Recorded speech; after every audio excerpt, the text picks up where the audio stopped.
Mic check 1 2 1 2. If anyone in the chat can hear me, just push 1.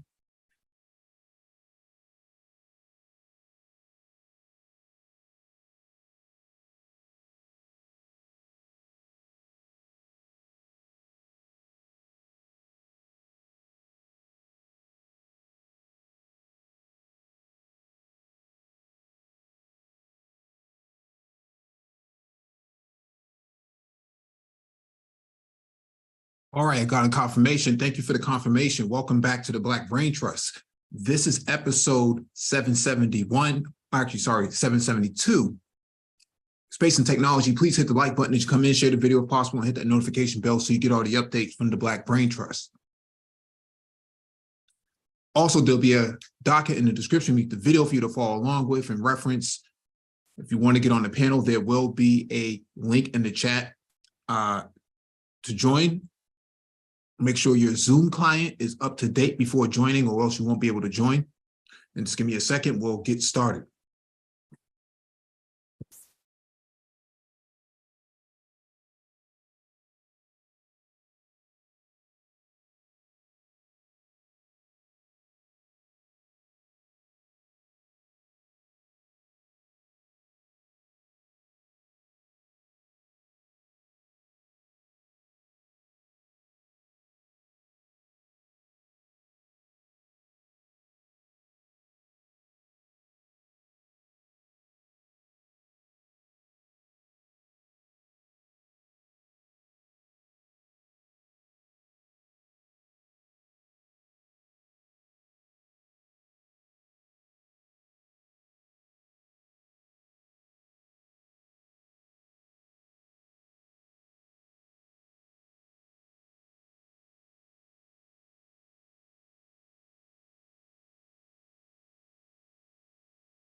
All right, let's get started.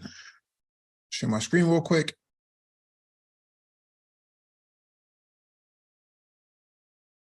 What's going on here?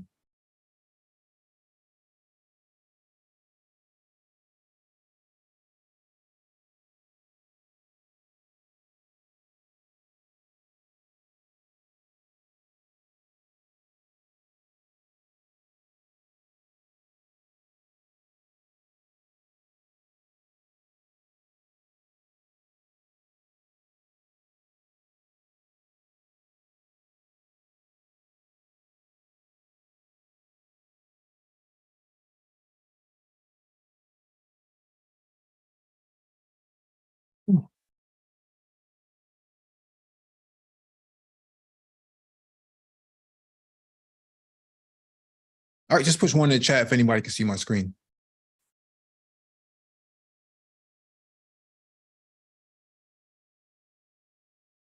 I know we tend to have network issues around here, so.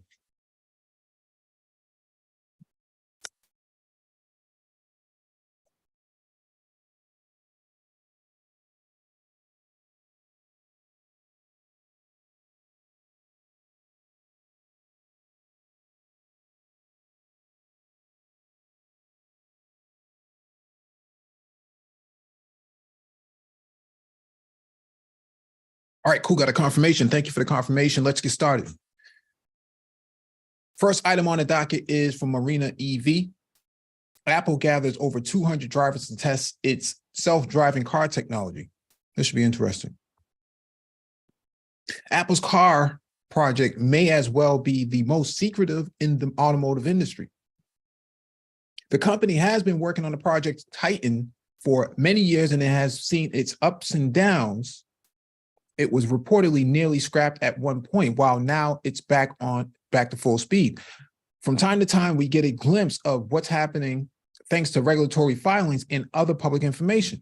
Today's report comes from Mac Reports, which reached out to the DMV in California and pulled public records of autonomous vehicle testing.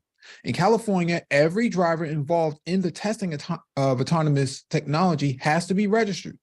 Every vehicle involved in testing has to be registered as well with the DMV and has to have a special permit to drive on public roads. Thanks to those regulations, we now know that Apple's autonomous driving dream has reached impressive size. The company increased the number of test drivers to 201, while its fleet of test vehicles remains at 67.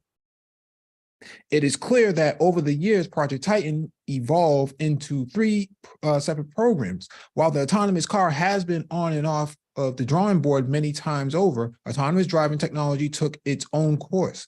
Apple can easily leverage its expertise in hardware and software to develop advanced self-driving tech, and its aims to achieve it before its rivals. The second product that emerged from the Titan project is Apple CarPlay, which essentially becomes an operating system for any vehicle. The latest edition of the software will be introduced later this year on Acura, Audi, Ford, Honda, Infiniti, Jaguar, Land Rover, Lincoln, Mercedes-Benz, Nissan, Polestar, Porsche, Renault, and Volvo vehicles. The new CarPlay will fully integrate with the cars and support all the main functions. This is a sketch of the operating system itself. Finally, the Apple Car itself, the company has gone back and forth on its development and disbanded its existing teams, only to recruit new experts shortly after. The company went from the idea of a people's car to a luxury vehicle, only to go back to an everyday EV. While we talk about autonomous driving, safety record questions always pop up. Since January of this year, Apple recorded only one minor collision. The car bumped into the curb and damaged the wheel. It happened while it was in manual mode, meaning human error was responsible here. Since the company began autonomous technology testing, it has reported 16 collisions. In comparison, Waymo reported 227 so far, and Cruise is not far behind with 203 reported collisions. It has to be said, though, that Apple still hasn't applied for the driverless permit, and test drivers are always behind the wheels of test vehicles. Here's the thing here. I know there's a lot of people who buy Apple devices and, they support Apple, and I have no problem with that. But what I'll say here is this. It's kind of redundant to have an autonomous vehicle with a steering wheel. And the reason being is that autonomous vehicles should be just that. They should not have any sort of steering functionality or any human interaction. You should be able to get in your car and go, right? It should act as a unmanned vehicle. It should act as an unmanned vehicle with people in it. And so the idea of having a steering wheel kind of defeats the purpose of it being autonomous. What value does it serve? If you're going to drive the car, you're going to drive the car. But if you're not going to drive the car, why have a steering wheel and pedals and stuff to go with it? It doesn't make a whole lot of sense. And so I think Apple is they're in a conflicted place where they want to be like Volkswagen, right? The Volkswagen Beetle was a everyday car for the people back in the 30s and 40s.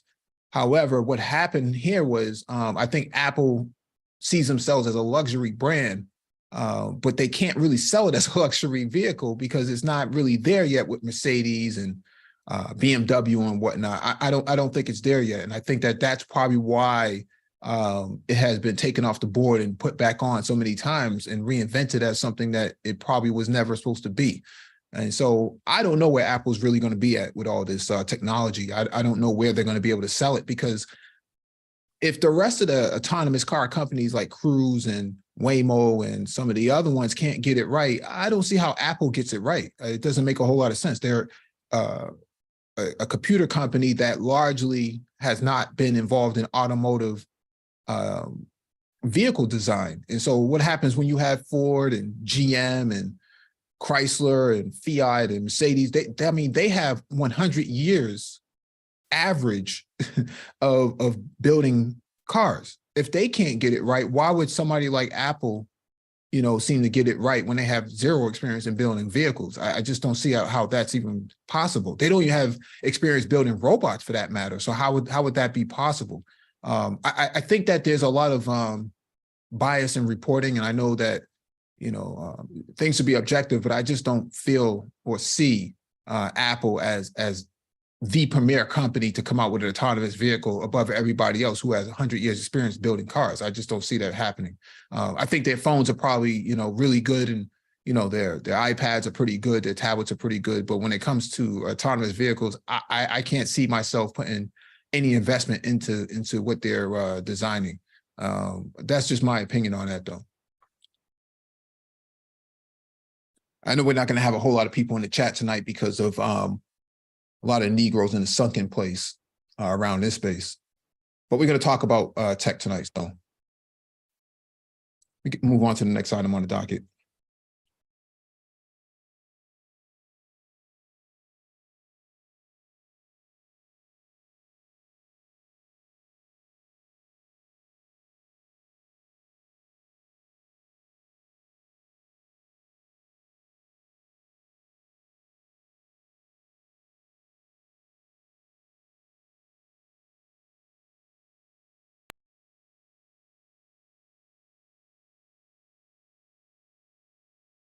All right, this is from Jalopnik.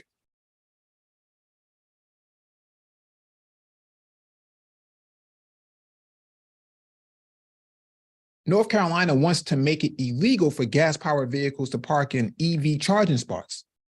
If the proposal is passed, gas drivers parking in EV charging spots could face a fine of up to $100. Expand this out. EV drivers have had to deal with a lot of things since the cars have slowly started to become mainstream, including drivers of ICE vehicles blocking charging spots for EVs, known as icing. This practice is so prevalent in some places like Australia that taking up an EV spot with your combustion car can result in a $2,100 fine for gas drivers. Now, one state is looking to follow suit. The Charlotte Observer reports that North Carolina is considering a similar law, but with a fine that's way smaller. The bill was approved by a majority of the state's House Transportation Committee. This is the second time such a bill has gone forward. In 2021, a bill was passed in the state House, but died in the Senate. If passed, the bill would make it illegal for drivers of gas-powered vehicles to park in spaces that are specifically designated for EV charging. This would apply to EV charging spaces at government and other public buildings. Spaces on private property would also be included so long as the owner has signage that indicates that the space is for EV charging only. The bill has pushback, of course. On one side, some committee members were concerned that EV drivers would take advantage of the bill. Quote, so you could park a vehicle, plug it in, and leave it there indefinitely, asked Republican Rep. Jay Adams. He strangely argued there's no way to know if an EV driver is actually using the space to charge the vehicle. Other committee members took a position against the bill by pointing out that there's no law against gas-powered vehicles parking in front of gas pumps and not filling up. Another representative said that mandates on EV charging space use should be left up to local governments. Some members didn't take issue with the bill's premise, but instead critiqued the fine, which would be $100 if passed. Something that's too steep of a fine, like a Republican rep, Dean Arp, who argued that a parking fine in his county is just $5. He said he'd support the bill, but only if the fine was no more than $25. Yeah, just like a Republican, right? Why am I not surprised? Whatever North Carolina lawmakers decide, more states are sure to pass similar laws as EV adoption gains traction across the country. I would say that this is a step in the right direction, because what happens here is most people who pull up to an EV charging station need to use the charging station. If you're at a Whole Foods or some other parking garage or something like that, you need to use it. I mean, there is no other way around it, especially if you're going to go to work for 8 hours a day, you need to charge your vehicle. If you don't charge your vehicle, you get into traffic, then you're going to be SOL as you try to get home, because there is no way to properly charge it while driving other than regenerative braking, and that's not enough. to make it home. If you live 25, 30 miles away and you're using heat or air conditioning, that will suck the battery dry. And so I think that what's happening, here is that conservatives don't like anything that punishes their behavior. And so that's why the, Republican rep, Dean Arp, will make it $5, don't make it more than $25. Well, if you think about it, if you can't charge your vehicle, and you end up needing to tow, it's going to cost a lot more than $25 to tow that vehicle. I can tell you that up front. It's going to cost you $100 just to put it on the bed. So $100 seems pretty adequate of a fine. But I agree, it should be something like $1,100 or even $1,500, because if you impound a vehicle here, it's about $165 to impound a vehicle, right? And so I think $100 is appropriate. I think it should be more. But the problem is, and I don't want to racialize this, it's usually white people who feel that they have a right to occupy these spaces and disrupt people from using the charging infrastructure. I just think that there has to be more in-depth investigation or research as to how you prevent people from illegally occupying space. Because if this was a handicap space, no one would even argue it, right? If this was a space for like quote unquote veterans that you see now, these sort of veteran spaces adjacent to, handicap spaces, no one would even argue it. But when it comes to EV charging, suddenly, they don't like the fines, because from their perspective, EV charging equals leftist thinking, right? It equals progressive, or it equals liberal, right? And it's this idea that, who are they to occupy this space? But in reality, you're parked in that space because you need it. You're not there for, a permanent amount of time. It just doesn't work that way. Cars need to charge, whether they're driving or they're idle. You would be a fool to park into an EV space and not charge your vehicle. It just doesn't make a whole lot of sense, especially if the energy is free. So that's how I see it. That's my perspective. I think that, you're going to see a lot more legislation passed in blue states, but a place like North Carolina makes a lot of sense, because you have a technology triangle down there. The research triangle is down there, and a lot of people who are middle class tend to buy middle class vehicles, and that vehicle happens to be EV. So, all right, let me jump to the next item on the docket.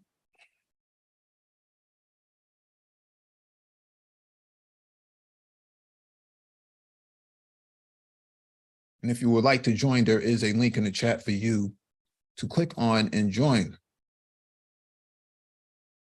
You have to make sure that your Zoom client is up to date, or else you won't be able to join.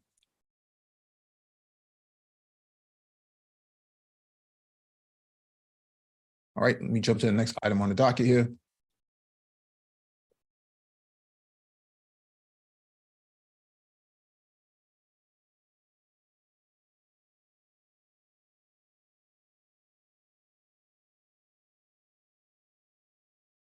All right, this is from thetrucker.com.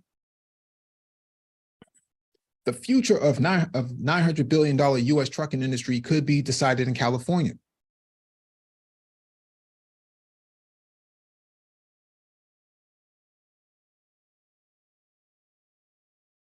As California regulators explore new rules to put self-driving semi-trucks on the road, labor unions are rushing to the state legislature to ask for a new law that they say will protect their jobs. The start of the debate that could shape the future of the nation's nearly $900 billion trucking industry. California already has rules governing self-driving cars and delivery trucks that weigh less than 10,001 pounds. Now, the California Department of Motor Vehicles is gathering information for potential new rules that would let self-driving semi-trucks weighing as much as 80,000 pounds on the road.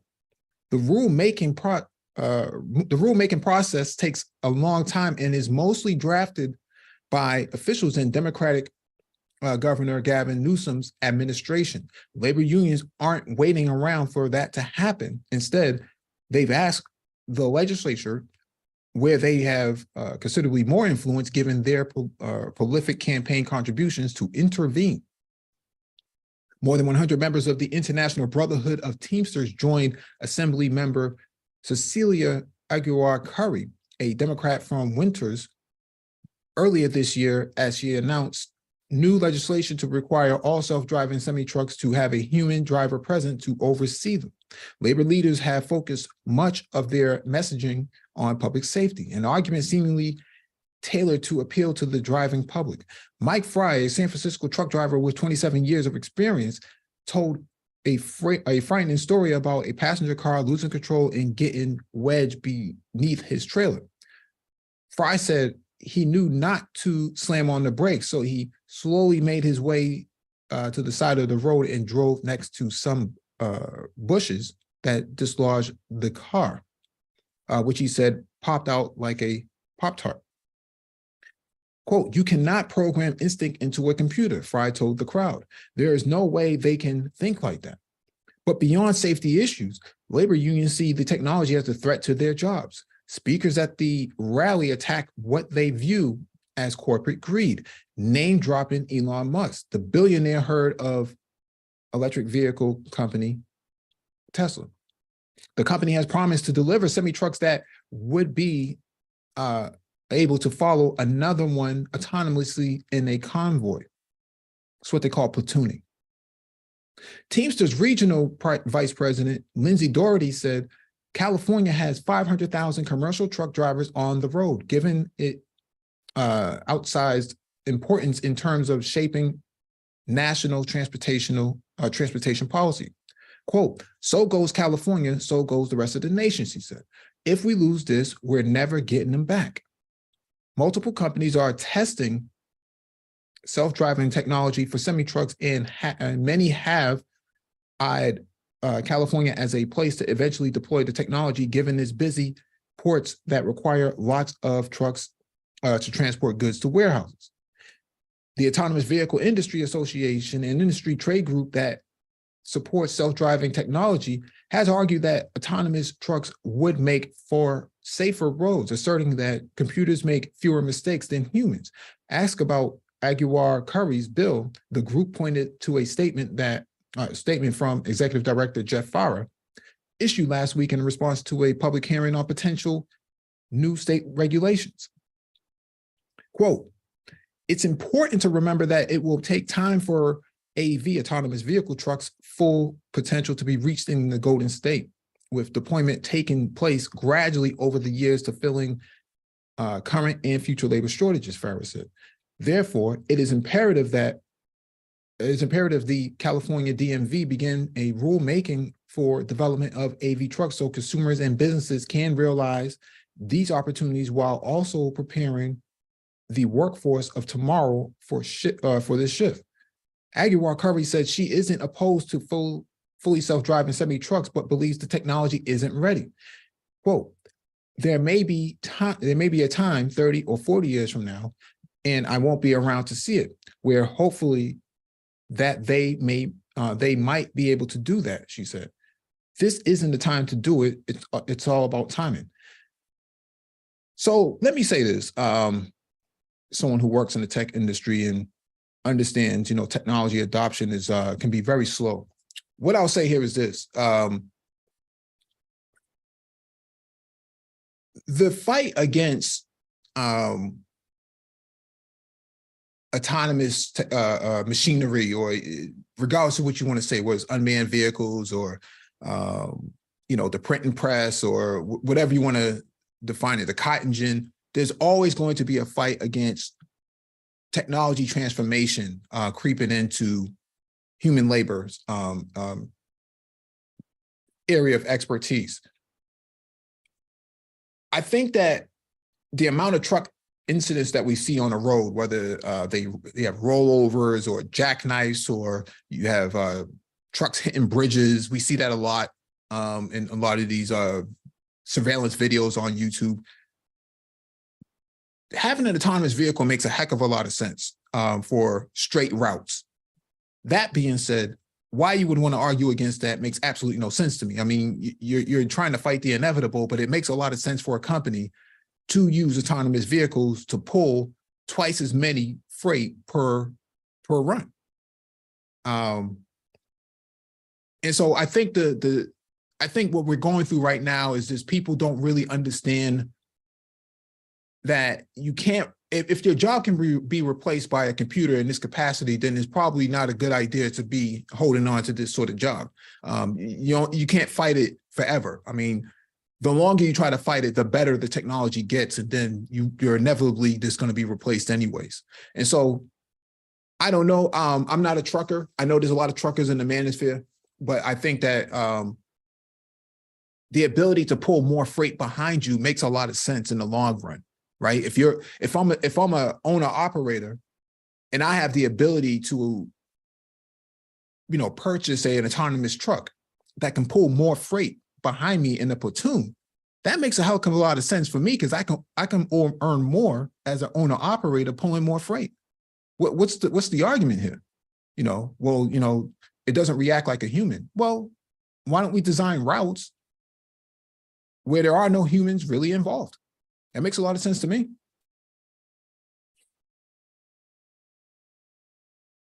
That's just my opinion on this. I think that 5 or 10 years from now, there will be no more fighting. I think that will be over and done with. If technology is exponential every 18 months, then you're inevitably going to have, you're going to reach maturity, right? There is no way around this. If we went back to in the 90s, the Sony Walkman was the thing, right? And by 2001, it was eclipsed by something from Apple called an iPod. You didn't see anybody fighting that technology, right? You didn't see the record companies trying to fight it. You didn't see Maxwell and TDK trying to fight that. They didn't, they kind of just accepted for what it was. There was nothing you can do about that. The digitalization or the digital transformation was going to happen at some point, whether it was the iPod or streaming with Spotify and Pandora.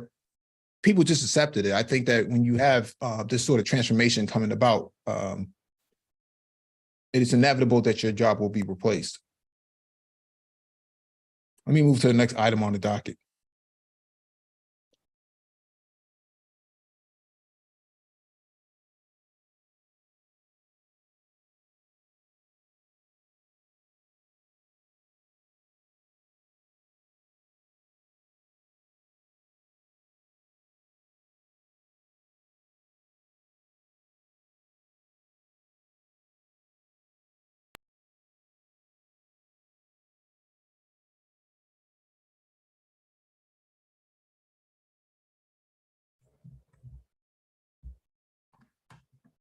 All right, this next one is from Jalopnik. Paris is doing public EV charging right. With more than 1,200 easy-to-use chargers throughout the city, Paris shows what's possible for public EV infrastructure.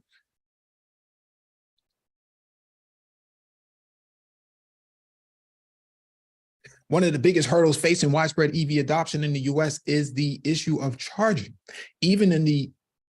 Even in big EV forward cities like Los Angeles and San Francisco, there just aren't enough public charging stations. And the ones that do exist are frequently broken, hobbled by annoying interfaces and glitchy payment systems.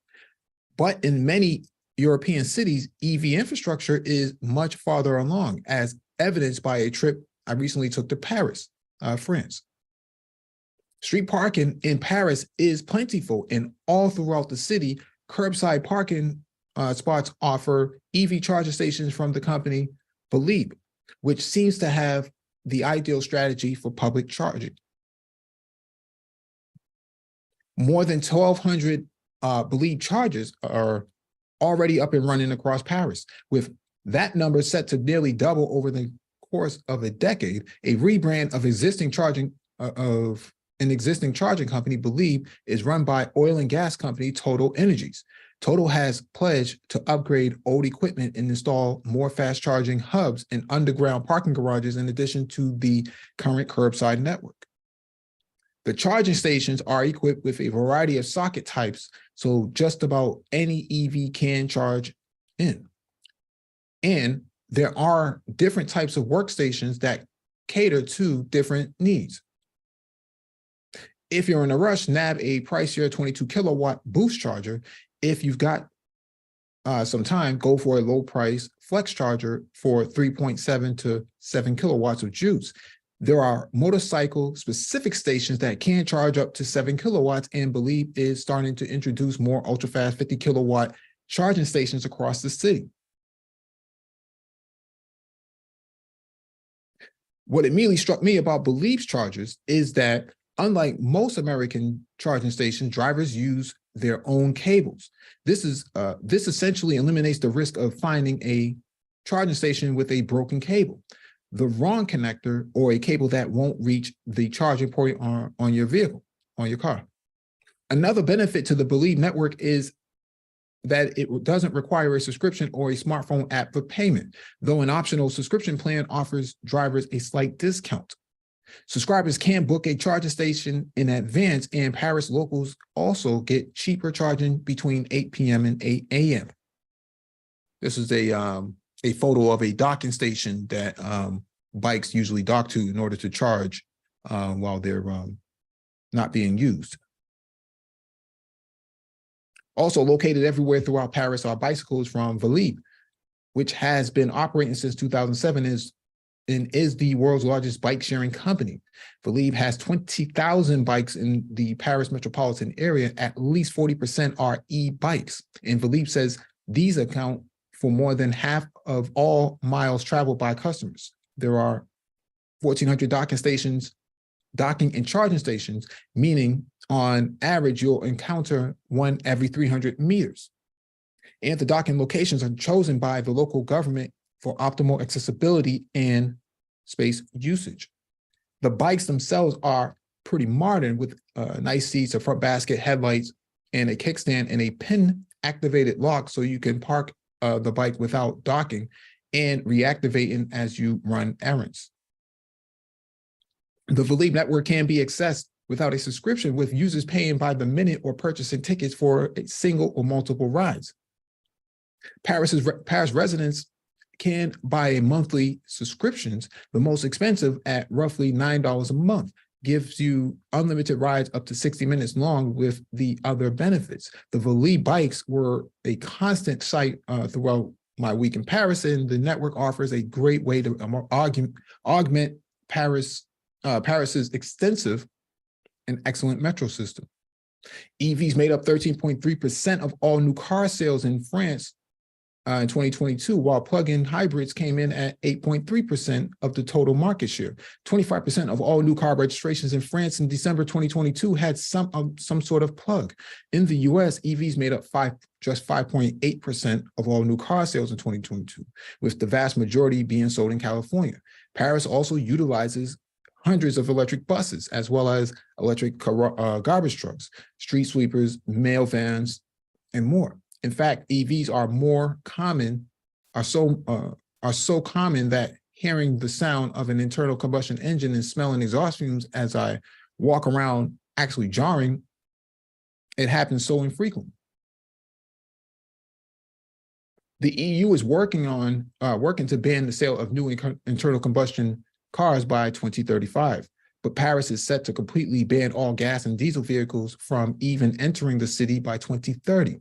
To achieve this, the French government is investing billions of euro in EV production and infrastructure improvements, with a goal to produce 2 million EVs in France by 2030. Obviously, the charging and infrastructure solutions that are being implemented in Europe can't just be transplanted to the US. Our roads, our city layouts, our cars are in our power grid all differ significantly from what's typical in France.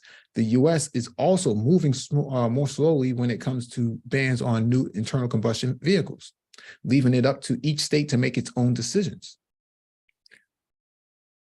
We're getting there though. Recently, the Biden administration further outlined its plans for a much needed massive expansion of public charging infrastructure in the US, a $7.5 billion investment with the goal to have 500,000 chargers up and running by 2030.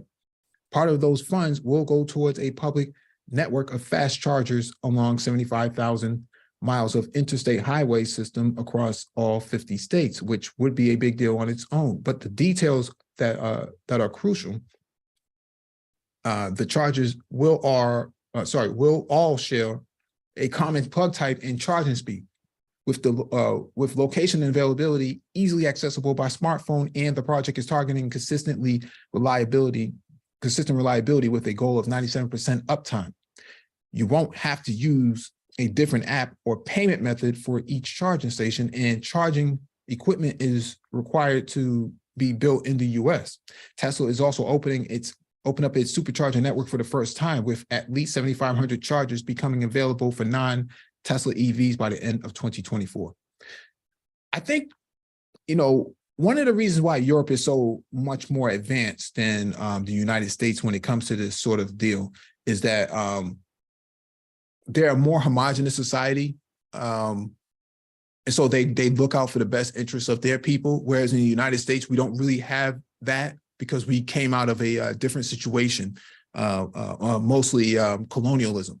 And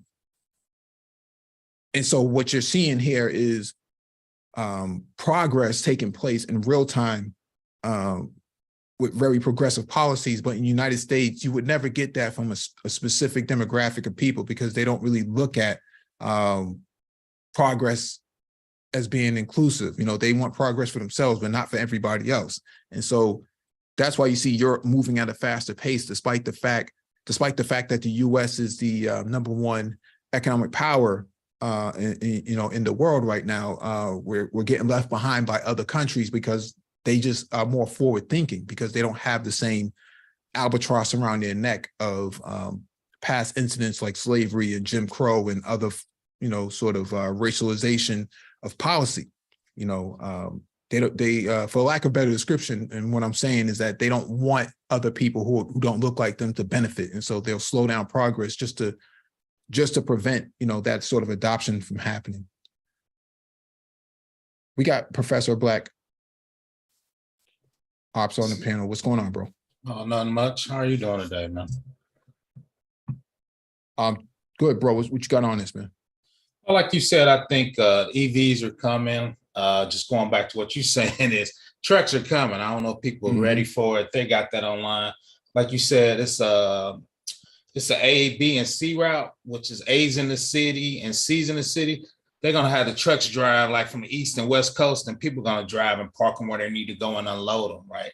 For the second phase. So you don't even have to worry about that traffic. But no, I agree. Like you said, I think United States is kind of following a little behind with EV, because each manufacturer has their own plug and their own charging station, right? So like you said, I think the United States is trying to get its act together, but following behind. But like you just pointed out, though, the government's going to drop a lot of money on it. So hopefully that's going to push it forward. Let me get to the next item on the docket. This is from Presidential Prayer Stream. DOT receiving applications for EV charging infrastructure.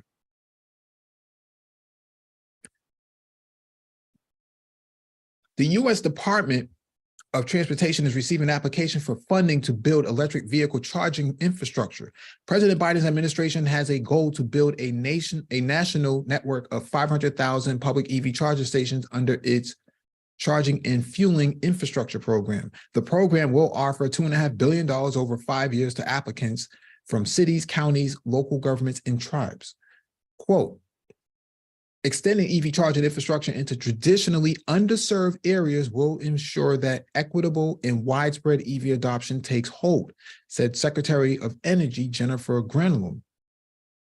Quote, ensuring that charging stations are more visible and accessible in our communities addresses the concerns many American drivers have when considering making the switch to electric. Okay, so we just got finished talking about Paris and in France and what they're trying to do and what they've actually achieved. Here you see that there's a grant program by the Department of Transportation to allocate this sort of infrastructure through grants. And I think that this is a good move. I think in most Black communities, you don't see charging infrastructure primarily because they've been neglected.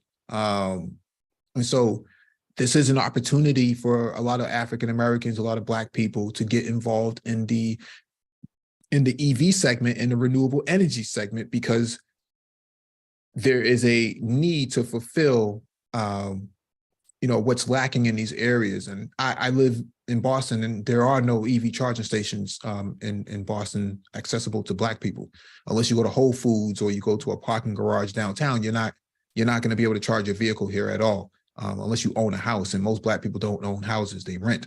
And so there needs to be more accessibility for Black people at the ground level. And I think that you start with that by putting it in, this is me personally speaking, I think you start with that by putting it in library parking spaces, and as well as putting it inside public school parking spaces as well, because you have public schools don't utilize a whole lot of energy.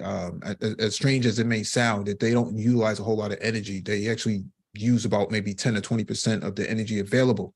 And so if you start putting level 1 chargers inside these these school parking lots, then I think you're going to get a lot more adoption, because you make it accessible on the weekends and at night. It does make a lot of sense for people to start buying electric vehicles where they could actually utilize that infrastructure. So what's your take on that, Prof?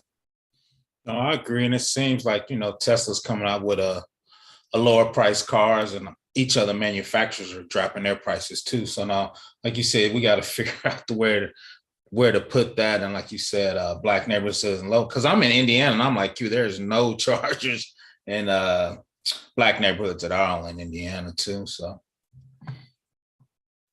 No, that becomes a part of the problem. If you want more diversity in terms of Black people adopting these vehicles, you're going to have to put up some infrastructure, because they don't have any control over this. Now, here in Massachusetts, we do have Eversource, who actually provides the electricity for a good portion of the state. And what they have done is they've taken this. Let me just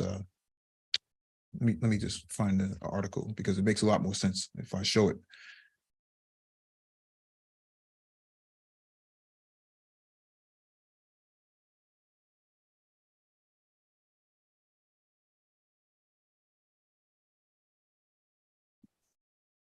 Sorry, let me just grab this real quick.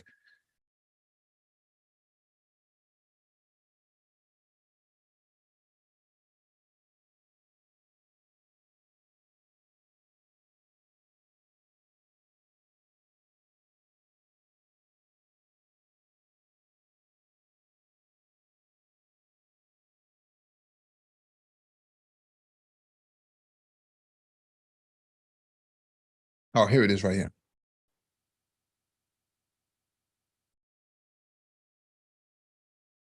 Let me share my screen real quick.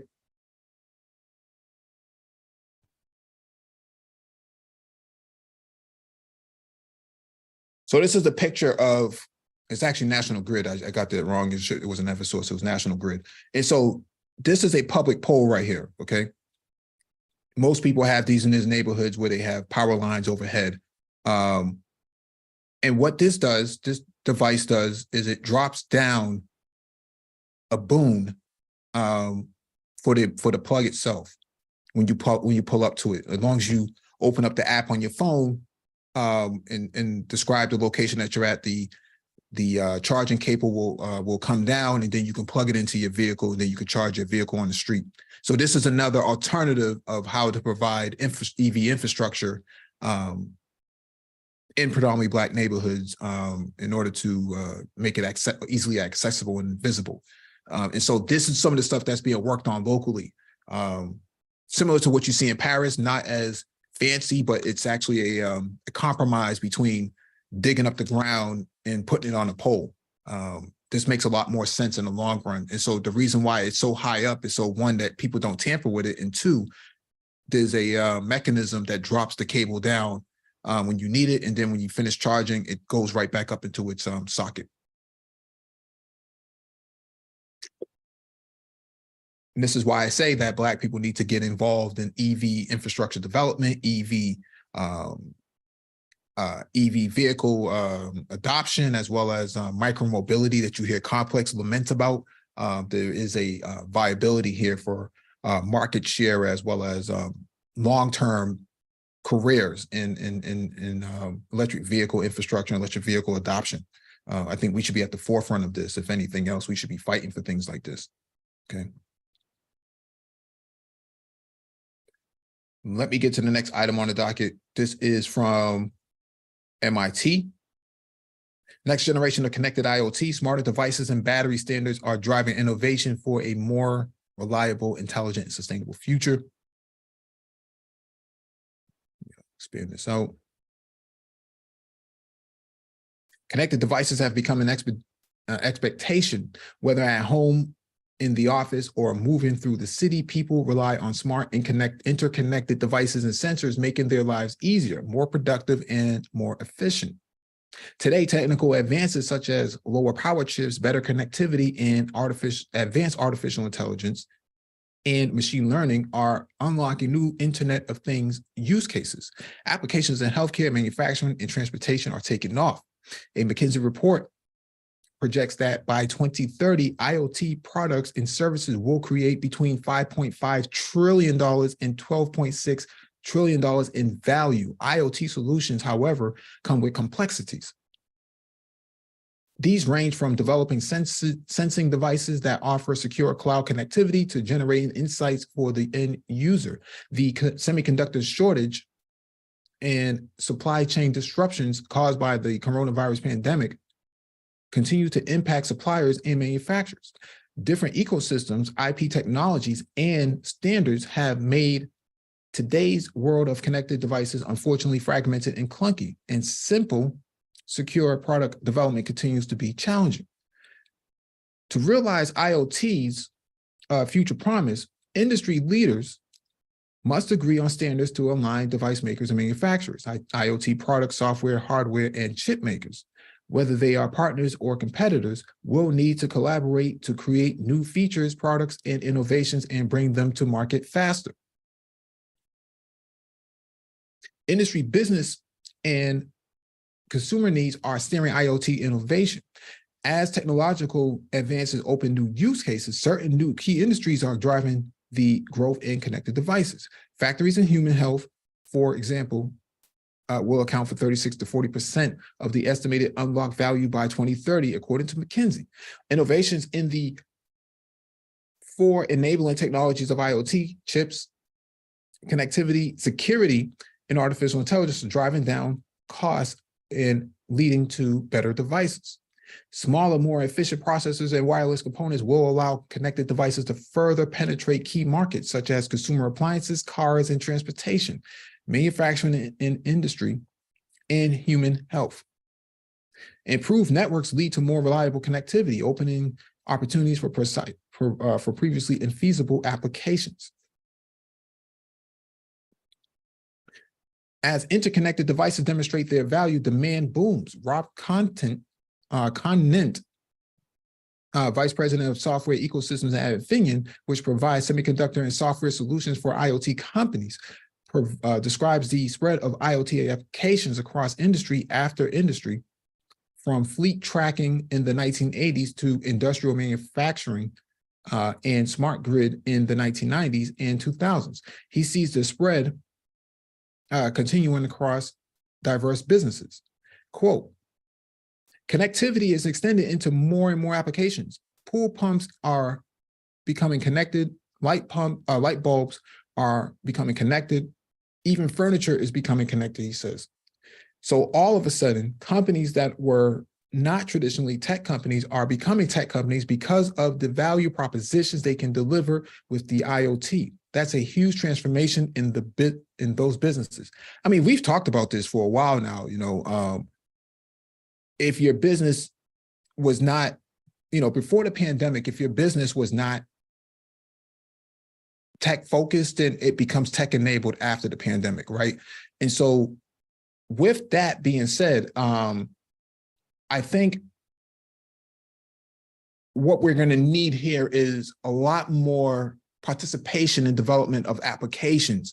And so that means if Black people want to be a part of this tech revolution, this fourth industrialization, they're going to have to get on board with making sure that every business that gets spun up in the Black community is tech enabled, meaning that there is some form of interoperability and interaction with that business from a tech standpoint, meaning that either you're using your smartphone, you're using your smartwatch, you have a website, you have functionality, you're on social media, you have the ability to have fintech payment systems in place. All of this stuff matters in terms of Internet of Things, because the rest of the world is moving in that direction. I think that what's happening when we specifically draw it down for Black people is that they're getting left behind in these areas. It's cool that you got an iPhone, but if you don't know how to actually integrate that into your business, and you don't know how to integrate these sort of technologies that you're adopting into the business aspect, then you're going to get left behind. That's just the reality. Okay. What's your take on this, Prof? No, you correct. And you hit what I really get into is when you go Internet of Things, how do you add security into it? How do you, like you said, smart enable your business? And when you do that, you want to make sure it's secure. The cool thing that can help you jumpstart that is AWS, Azure, and Google. They have services you can use when you deploy IoT. I'm an AWS guy. They got something called Green Grass. It hooks to your IoT on your card and it sends it X509, HTTPS. I don't want to bore the audience, but you get a ton of encryption when you use those services. Of course, they're going to charge you, but they make it a lot easier for you to spin up, like you said, so we don't get left behind, right? So I think those are some of the things I want to do in conjunction with you is, let's talk about when you go to the cloud and how do you secure IoT or really secure anything, APIs. I mean, you in the tech game, there's a lot of security still needed to happen in the cloud, and IoT is just one of those things that needs to happen, right? So, yeah, no, our jobs are not going to go anywhere. It's just going to become a lot more involved, so to speak, right? Because when it comes to IoT, you're talking about headless devices that don't actually have a way to tap into it, and so that you can actually understand what the security mechanisms are going to be. You have to know that from the design standpoint. You can't wait until it's not like a laptop where you can build a laptop, put an image on it, and then you can say, okay, we're gonna start adding endpoint security. We're gonna add firewalls. Nope, that has to happen at the beginning when it comes to IoT. You have to get to the security at the beginning aspect of it, and so we become more involved in that process, right? Yeah, but we struggle with that. We try to always bolt it on at the end. Go ahead. Yeah, the business analyst of yesterday, man, becomes the security analyst of tomorrow, I think. From my perspective. Yeah, but like you said, I think Black people miss them. I think overall people are really trying to get their head around security because it's moving so quick. So like you said, you got to think about that up front. When you spin up your company, you're trying to go get VCs, venture capital, are asking you those questions now. How are you securing it? How can you scale it, right? So they want you to scale with security because they know, like you said, if you got to bolt it on at the end, it's going to cost 10 times the price if you're trying to bolt it on at the end, as you're developing those services too. Absolutely. Let me get to the next item on the docket. This is from South Africa Broadcast Corporation. TUT's Artificial Intelligence Hub launched in Pretoria. So South Africa has created the first AI hub in Africa that with people who look like us, more melanated. Let's listen to what they have South to say. Africa is on a path towards digital transformation, with the Tshwane University of Technology launching the second of the country's 2 hubs of the Artificial Intelligence Institute of South Africa in Pretoria. We know now that the adoption of artificial intelligence by a country can easily double the GDP of that country within 12 to 15 years. We have chosen to focus in the areas where we are as an institution already possessing considerable expertise, namely AI in motor industry, AI in farming and food production, AI in 4IR manufacturing, AI in tourism, AI in transport, AI in health, and AI in telecommunications. Still new in the portfolio, the minister delivered a keynote address at the university. He described the hub as a solution to the country's socio-economic challenges. A lot of things are happening which should not happen.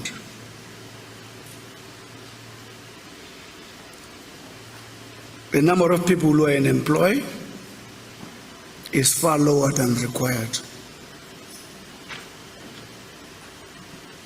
Our Gini coefficient is unacceptable. The rate of our economic growth is not okay. Our fiscal situation, which is confronted by the debt service cost of about more than 300 billion, is facing us. More than 50 or 60% of young people are not at work. This is the opportunity for young people to be at work. But how we implement this is going to actually take us there or stay as a dream. The launch of the AI Hub also saw exhibitions on technologies that will form part of the center. Minister Gungubele interacted with exhibitors while he was given a demonstration of how some of the technologies will work. As part of the launch, a panel discussion was held on the value chain involving players in the automotive, manufacturing, agriculture and healthcare sectors to talk about the role of artificial intelligence. There is a fear and it was said by one of the speakers also, I think a lot of education needs to be done around it, because the moment you hear a term like fourth industrial revolution, it does bring fear. And we had to take a lot of change management into place to actually address that fear and to make sure people understand it doesn't mean you're going to lose your work. There's a lot of fear in the process that you need to address to actually get to a place where you can effectively use and be of a benefit to the institution itself. We are told that the AI has the opportunity to add more than 15% to South Africa's GDP and the economy by 2035. TUT and government believe that South Africa is on a path of digital transformation, a future reimagined with commitments coming through on ensuring that more hubs are rolled out in the near future and connected to various sectors of the economy. Katlego Logodi, SABC News, Pretoria. So there you have it, okay? That Africa sees that this is an integral part of their economy. AI, IoT, cloud, all of these sort of emerging technologies are going to be completely integrated into their economy. And so when we have these sort of conversations, we're not just talking about pie in the sky. And we've been vocal about this since ChatGPT has come out, where this idea, AI is going to take all the jobs away from, black men, and black men will just be, picking up bottles and cans. That's just not true. Like the woman just said on the panel, that we have to take the fear out of this. And there's a lot of black people, specifically black men, who are very fearful that, AI is going to, gobble up all of their babies or something like that, right? It's going to take everything away from them. It's just not true. You have to be completely on board with fourth industrialization. And I think that, in this space,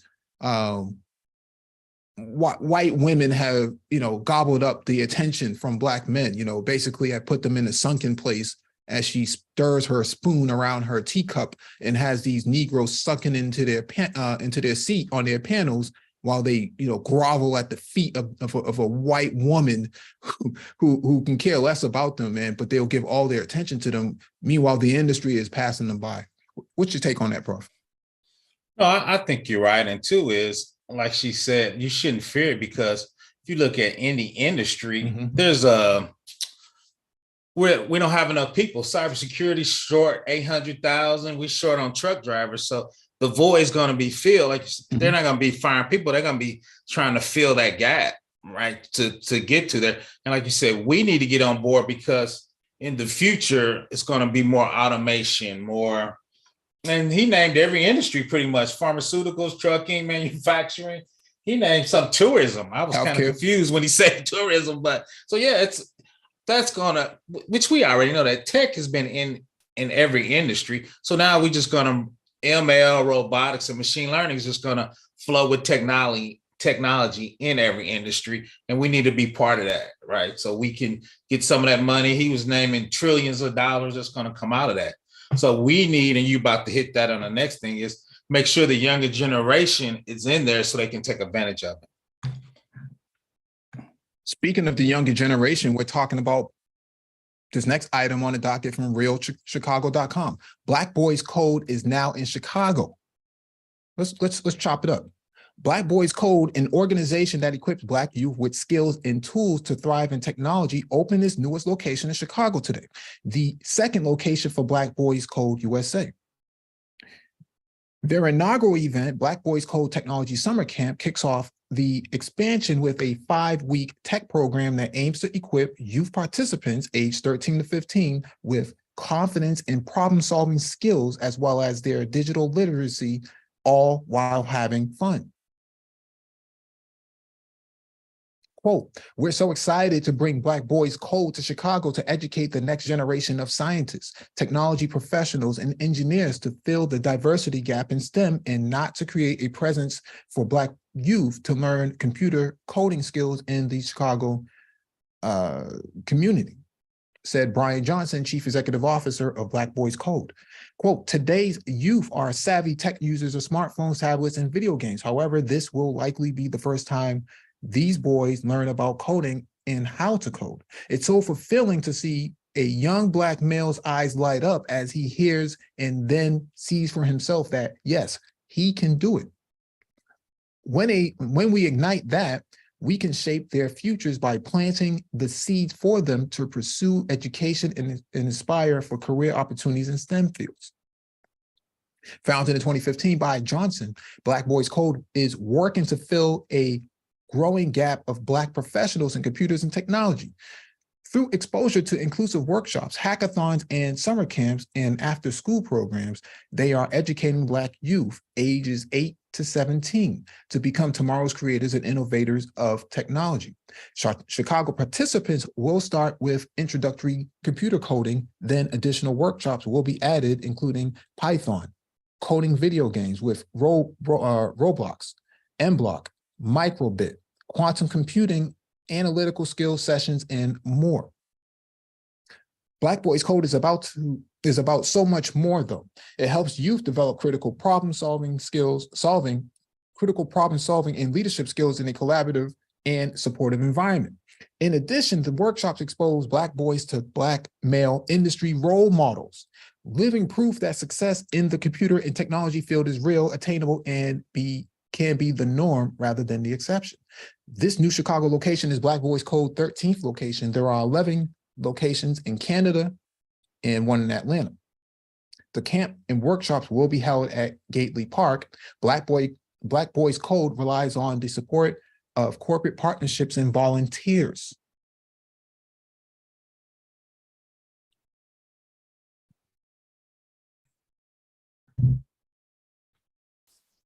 Workshops that expose Black boys to Black male industry role models. You probably would find very few role models in the Black manosphere, as so many of them are gushing and foaming at the mouth, for an Anglo-Saxon woman who largely has nothing to do with the space, but they are just so enamored by this woman. They just cannot, help themselves. They just have to be at her feet, with their hands rubbing like a sinister person, licking his chops. What's your take on this, Prof? I think I'm great. Go up to Chicago. I got so excited. I'm like a couple hours away, so I might need to go volunteer. This is definitely what's needed, right? I started programming in high school, like my junior year. I looked up, they had co-op with another high school. I went over there to meet girls and I became a programmer, and I've been living well ever since. And like you said, coding is going to give you problem solving skills, leadership skills. And when you can code, you can start your own company. You can get into machine learning, artificial intelligence. I mean, you in the game. that can pivot out. I programmed 15 years before I got into cybersecurity. Really, my first love is programming. I love to build stuff, but I just make a little more money doing cybersecurity. But even in cybersecurity, I review coding to make sure it's secure, right? It's called Purple Team. So this coding can lead to so many things, entrepreneurship, like you said, leadership, and there's a lot of companies that still need programmers. Chat GPT can spin out code, but it's usually just a pattern and structure. You still got to make it more secure. You still need to add on to it. So these skills are still going to be relevant for a long time. Y'all don't have anything going on in Chicago? I mean, in Indiana, in terms of no, Indiana's kind of Girls Club coding camps. I need to check on it. I don't think so. We're kind of a little slow. I'm just going to say it gently. We're a little slow catching up in that, especially from my diversity standpoint, right? Even though I think we got the 16th largest Black city, and you know what? I mean, you in the game, especially males in tech is so small to begin with. All right. So I think that's why you need these programs to help push it. But tech, even in the United States, I mean, tech is, I think, 7%. And if you're talking about FBA and ADOS, I think it's probably 2%. So it's a small number. You in this game. So this is definitely needed. Microsoft and Google said their numbers are about 3.3% to 3.5% or 3.8% as of 2023. So what we know, these are two largest companies when it comes to tech. If their numbers have not increased since George Floyd, then I think we're going to have to reevaluate our relationship with the industry itself, and I think there's going to have to be a reckoning, not from an organizational standpoint, but from an industry standpoint, that we just don't have enough representation in the industry. And I think that, increasing the number of Black boys is actually going to be beneficial. Now, in this space, you would hear a lot of people say the gynocracy, the matriarchy, the Bilderberg, George Soros, somebody's keeping Black boys from doing this, but this is not true. This is just not true. This Black Boys Code is an example of defeating, the talking point that some woman somewhere is keeping these guys from learning how to code. I mean, we're going to keep doing this for the whole entire 2023. Every single week, we're going to keep covering articles that highlight the advancement of Black boys in tech. Okay. And here is Black Boy Code's website. Let's go over this right here.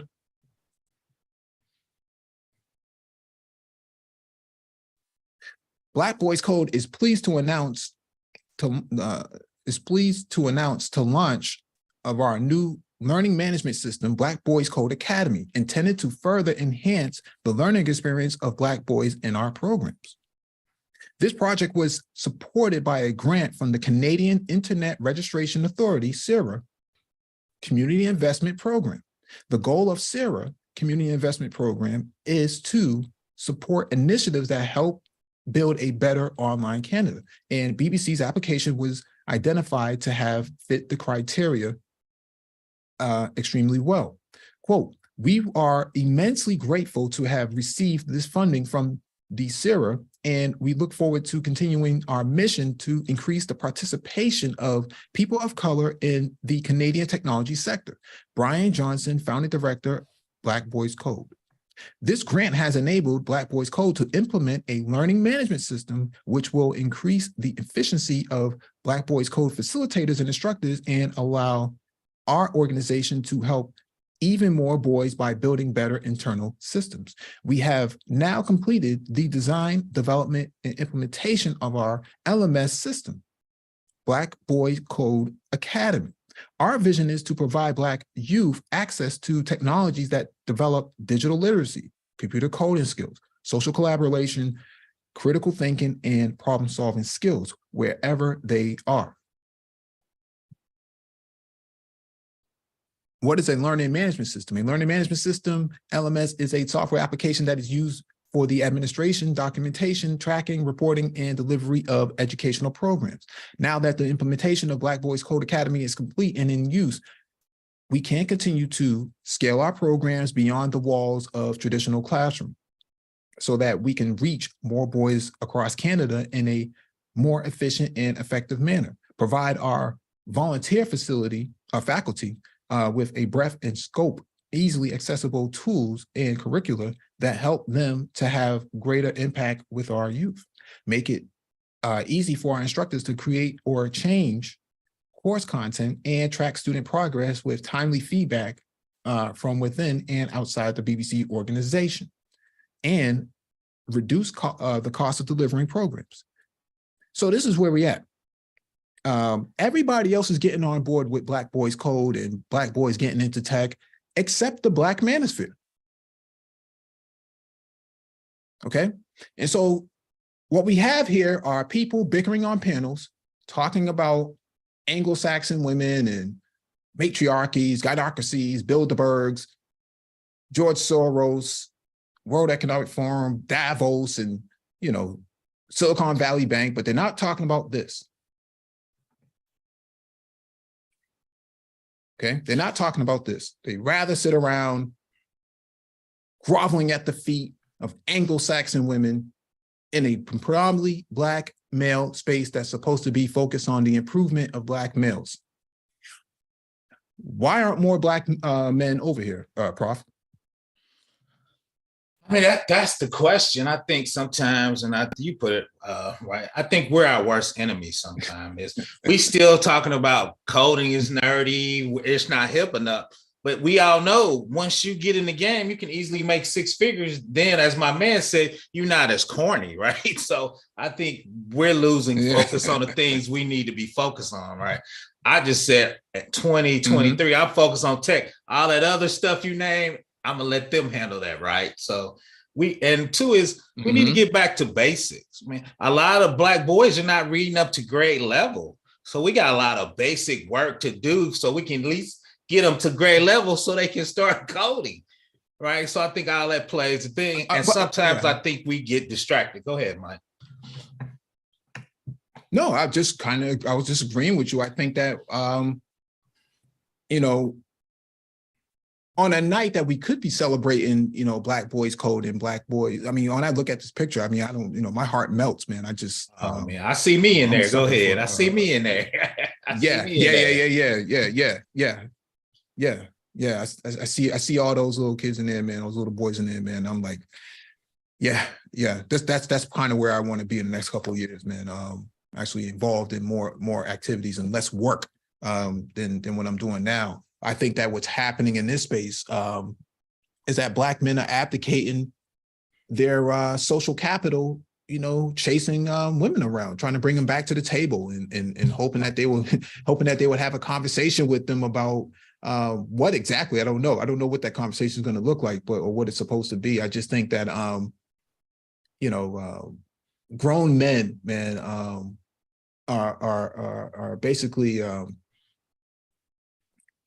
telling everybody, man, we don't care about, you know, Black boys, but, you know, we got a 15-point agenda. You know, we care about, you know, Black boys reading at a certain level, but you don't see it reflected in their content. You know, all their content is always focused on, you know, what woman said and, you know, who said what, and, you know, which white woman is this, you know, and who's married to who, and who had a baby by this person. And I'm like, I thought this space was supposed to be about what's on screen right now. You know, when I first came into this space around 2007, these kind of conversations were happening. And sometime around like 2015, you started to see some new demographics of people pop in here, and they came in here and they kind of changed the conversation and the energy in the room to something different. And that different became matrifocal, for lack of a better description. You know, there's so many guys in here who wanted to have a conversation with what's considered to be a big booty Brenda.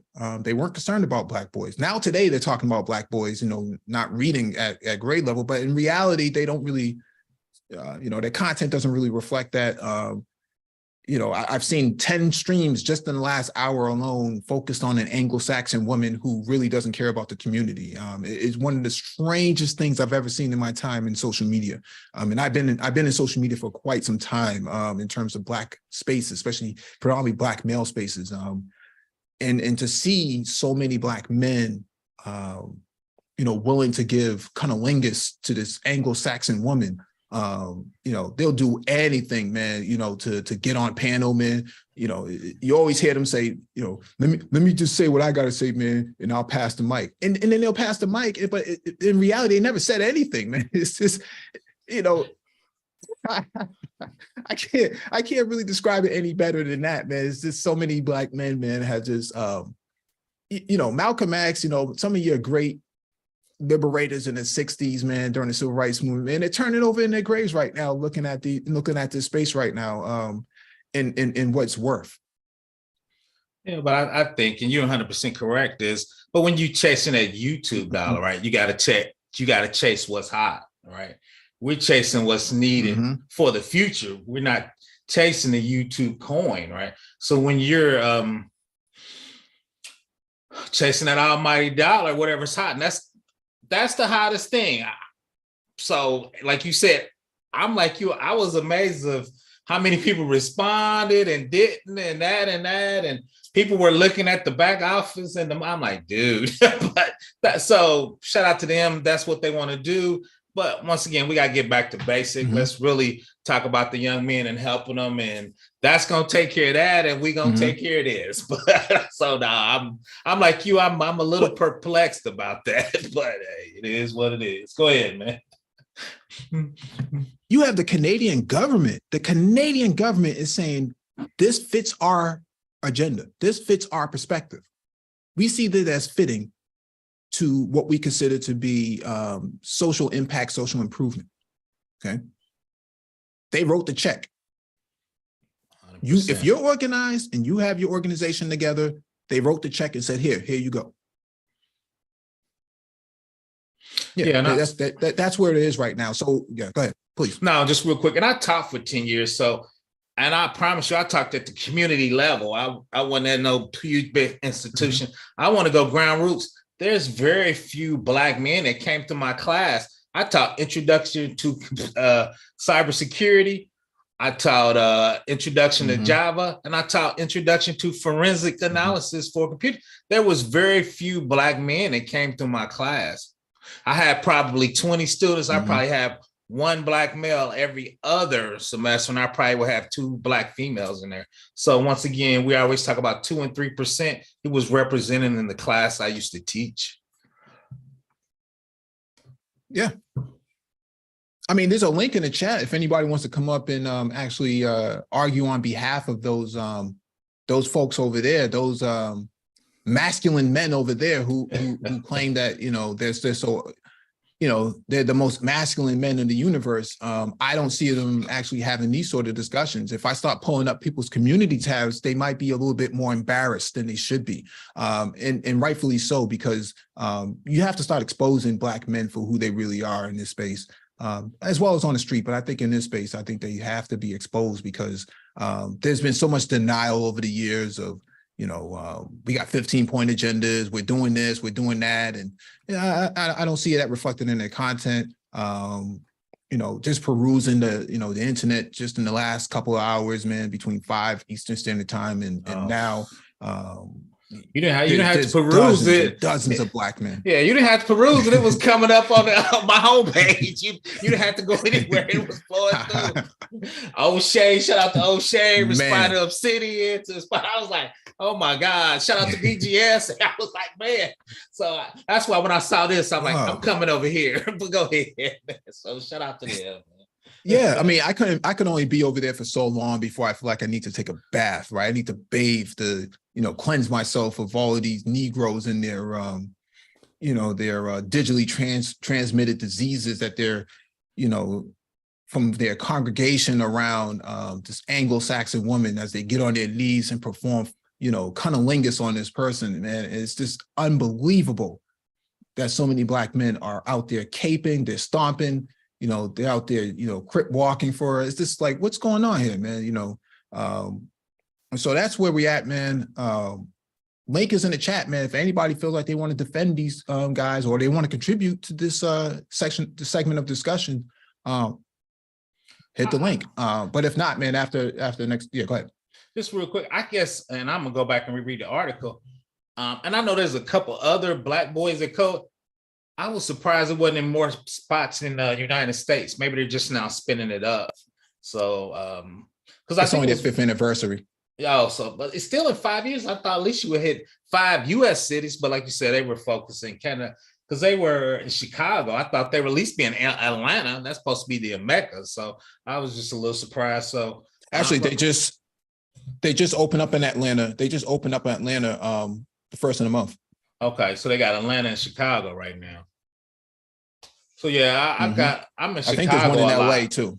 Okay, so I'm planning to go to Chicago more, so I might look them up and kind of like pop in and see what's going on. And long story short, people have been challenging me to do a course, so I'm gonna do something for Black boys. I think a free course with coding, but a lot of times if somebody's doing something better than me, I don't like to duplicate it, right? I like to reach out to them and maybe I can add to their stuff, right? I don't like to duplicate stuff when something's, better than what I can do or my time constraints too. So, but once again, I'm gonna look out to there and see. Yeah.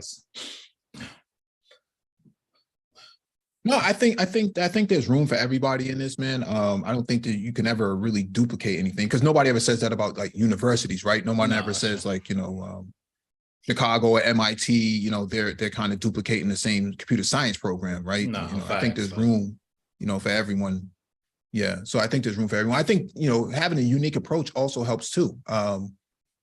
Because there's a book on Amazon in terms of teaching middle school boys. I was going to use that, and I was thinking about doing a free course. And since I taught for 10 years, I'm familiar with a ton of LMSs, and I actually spun up an LMS because a friend of mine was an attorney, won a training contract. So I actually spun up an LMS for her and managed it for a couple of years. So, so I'm kind of familiar with those too. So.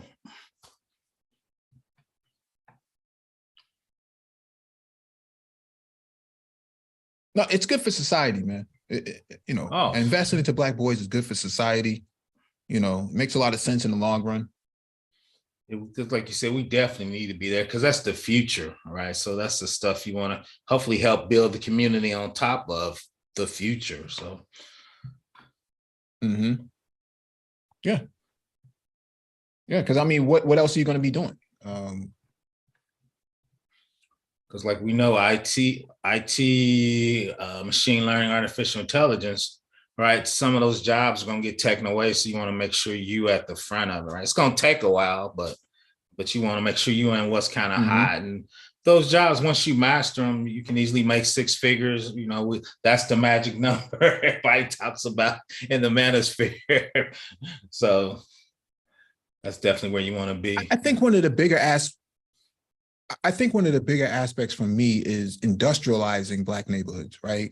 We saw what they did in Pittsburgh with the robotics. They have 100 robotics companies out there. They completely, with Carnegie Mellon backing them, an investment going into there. There's probably a $500 million of investment going into that. That's the sort of stuff that is going to be necessary. And so when you talk about Black Boys Code or Watch Me, not Watch Me Innovate. Watch Me Innovate is another one. The Hidden Genius Project, that's another, robust program that just opened up in Atlanta too.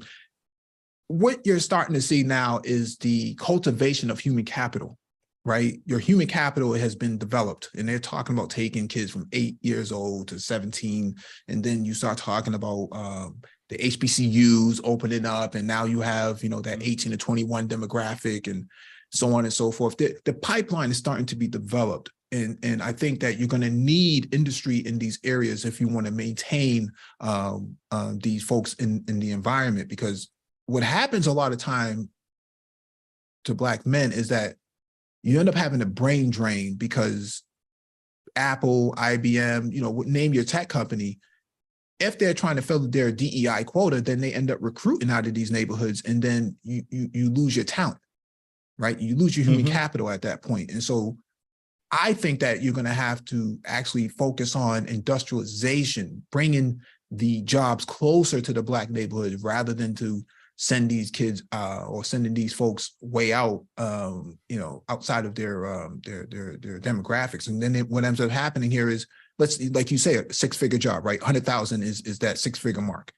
Over 10 years, that's $1 million, Facts. right? That's over 10 years, that's $1 million. In your neighborhood, you just lost $1 million because that human capital has now taken flight. So you have to figure out a way to, to cultivate not just the talent, but the industry that they're going to be working in. So. Yeah, and I think you brought up the good part, and hopefully, and I think with the CV19 is people are used to working remote and studying remote. So like you said, hopefully that talent can stay where it's at because it's more remote. I think a lot of your big name colleges are remote now, right? So I think with that, hopefully, like you said, you can build that industrialization in that area. And two is, you like me, is shut up. Indian people run IT. That could be Black men, right? When you think of Indian people coming to the United States, you think of them doing IT. So I'm hoping in the future, when you think IT and projects, you think Black men, okay, they running that, they can take that, right? And it's big enough, they can have a piece and we can have a piece. But when you think, what's your thought on that? When I think of Indian people, because I work with a ton of them, I'm like, that could be us. And it should be us, right? And I think what has happened, I think what has happened is that we were not at the table making these decisions. For how many people were going to have H-1B visas to come in and for some of these opportunities. Yeah, and so I think the discussion that the Biden administration is having now, from what I've heard, is fast-tracking more visas for African students and less visas for Asian students. That's one area. And then the other area is infrastructure development. Black communities, Black neighborhoods lack infrastructure. They lack physical infrastructure, they lack digital infrastructure, and they lack social infrastructure that allows them to create this sort of emerging environment that would be helping to facilitate this sort of activity to happen. And so we have to be lobbyists on one hand, and we also have to have elected officials on the other hand, working hand in hand on making this work, man. Both hands, when one hand washes the other, but both wash the face. And I think that too often, man, guys have abdicated a lot of their opportunities and social capital and political capital, just chasing women, man. I've never seen this before in my life. Just seeing so many Black men just constantly, pursuing objectives that don't lead to anything. When I see a picture like this, what I'm seeing on screen, that means that there's something productive happening. But if you leave it up to men in this space, they don't really have that sort of perspective. Me personally, being in the space for a long time, it just seems to me that there's a whole lot of guys who don't really, they don't care about this. They don't really care, man. It's kind of sociopathic when you really think about it, but I get it. But for me, and I just got into space, and I don't disagree, but to me, that's really the demographics of the Black community, right? You just said 3 or 4% of Black men is in tech.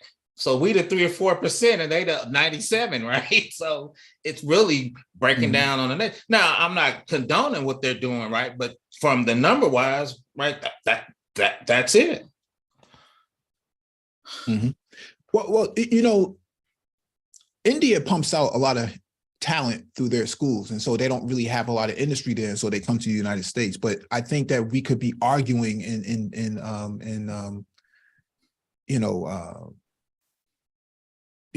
debating or lobbying for more capital to investment to be pumped into some of these environments that we live in.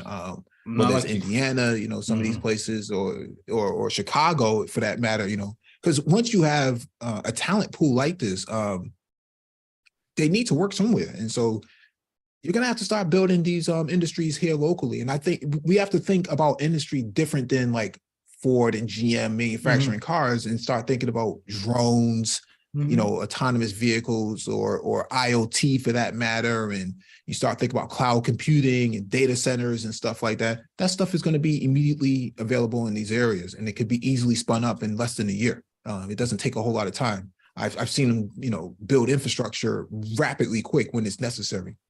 Oh, fast. But I think you said it in the beginning is we need to, like, hand in hand, we need to get our legislature, we need to get lobbyists, we need to get the Black Caucus, because shout out to India, before they get those jobs, all the HBCUs, they should be hired, right? So we should get those jobs and they get the overflow.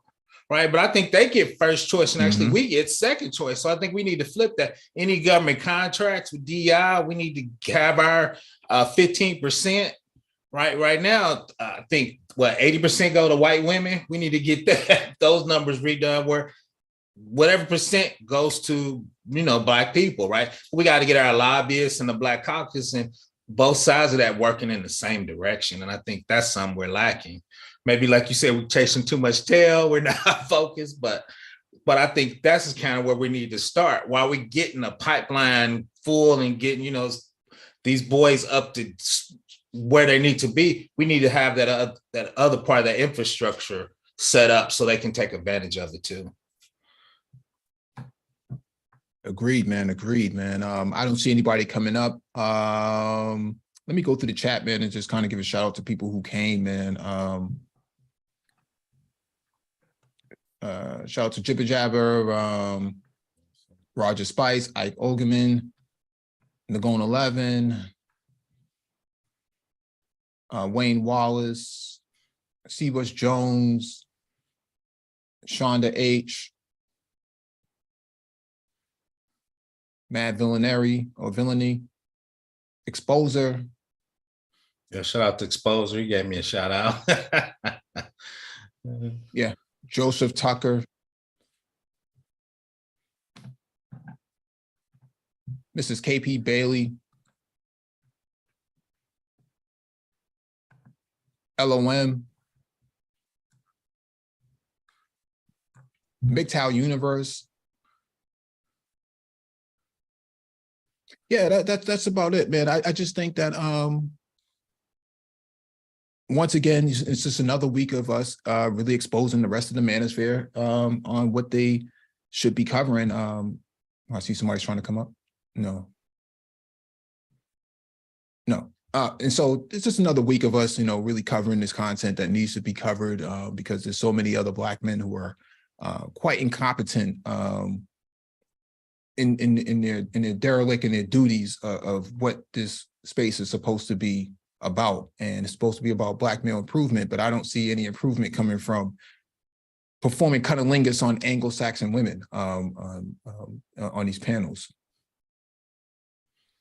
Oh, Mr. Lucky is here. I'm awesome. Here, I'm listening, and I appreciate the content. MGTOW, that's not correct. I'm in Indiana. I hit a couple gatekeepers, my bad. So and we talk about that and Mike talked about this, work on your craft, work on your skills, work on your certs, then really you're going to have a few gatekeepers, but as long as you master your craft, just a minor bump in the road, man. I always love gatekeepers because then I can show them how smart I am, but I'm old and grumpy. So that's it, man. I wouldn't worry about the great, because it's 800,000 jobs open. So if there's always a company you can go where you can get a fit, right?